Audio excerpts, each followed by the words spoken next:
Okay, so now that we've gone through that process, they've thought about their post-purchase, okay, everything's been pretty good, we get to the next stage, which is divestment. Okay, so let's have a little bit of a chat about that one again as well and start thinking about that. And what we're talking about there is how the customer, and some of this might already take place in part of the post-purchase, okay? Remember, we're making a bit of an artificial line, but you know, how they dispose of the packaging or product after use, okay? So how do they unbox it? How do they unwrap it? Where does the packaging go? When they're finished with the product, where does the rest of the product go? Okay, so in the case of a pizza, you know, the box it came in, where's that going to end up? In the case of a car, well, where do they put the car? It didn't come in a package, it is the package, and what's going to happen with it there. And so we need to start thinking about, well, how are they going to dispose of it? Okay, where do they get rid of it?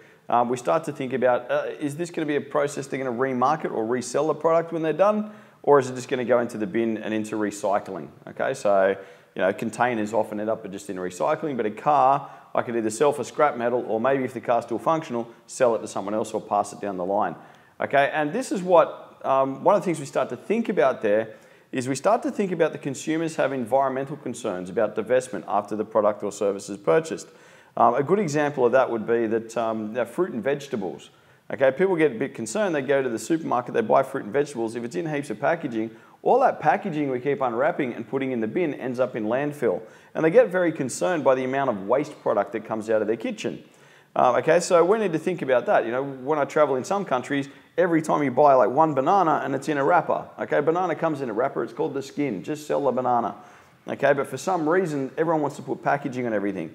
Whereas it's typical in Australia, when I walk into fruit and veg, the fruit and veg are lying pretty much there. I can pack them or buy them individually if I want. I don't need to put everything in plastic. Okay, so these become concerns for people. Is it sustainable? Is it renewable? What's the packaging it comes in? What can I do with that packaging? Is there excess packaging? Is that just going to end up in our seas and oceans? Okay, these become real concerns for our consumer. Also, when I'm done with it, is it toxic? What about a tin of paint? Okay, I buy a tin of paint, I paint my house with it, there's leftover paint. I can't tip that down the drain. Okay, that has to go somewhere. What am I going to do about that? And a company that can turn around and say, look, we've thought about that too. Here's our recycling center or here's our return center, is obviously going to start to influence the purchasing decision because the consumer goes, hey, I can do something with that. Printer toner cartridges, chemicals, paints, even vehicles, electronics, okay, a lot of them have these electronic recycling and return places. Okay, people are concerned about what happens when I'm done with this. You know, once again, in the pizza, it's a box, okay? Probably not the world's biggest consideration. But for something like a TV, or where do I get rid of, you know, a whole bunch of electronics, waste e-goods, that becomes a bit of a problem. E-waste is a big thing. It's toxic, it can't just go in the bin. I need to really think about that. So once again, we need to think about that as part of the process and the consumer's buying cycle. They are going to want to know about, well, what can I do with these products when I'm finished with them, okay? So I really need to think about, you know, how that's going to work. And I can advertise part of that the fact that we've thought about that all the way back up here to help shape the evaluation process, okay?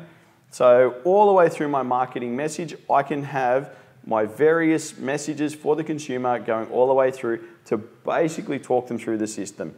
I can talk to them about how they're going to do the purchase and the transaction. I can make sure they can get the goods and services and they're not going to get you know, confused halfway through. I've thought about the way they're going to consume and use those, how I would like them to do it and how they're actually going to do it, and understand that might be two different things.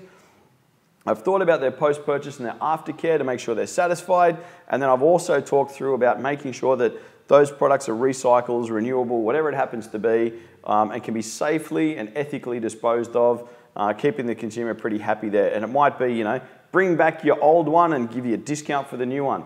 Okay, that's another way to possibly shape these people to become return customers and recommend you to their friends and family.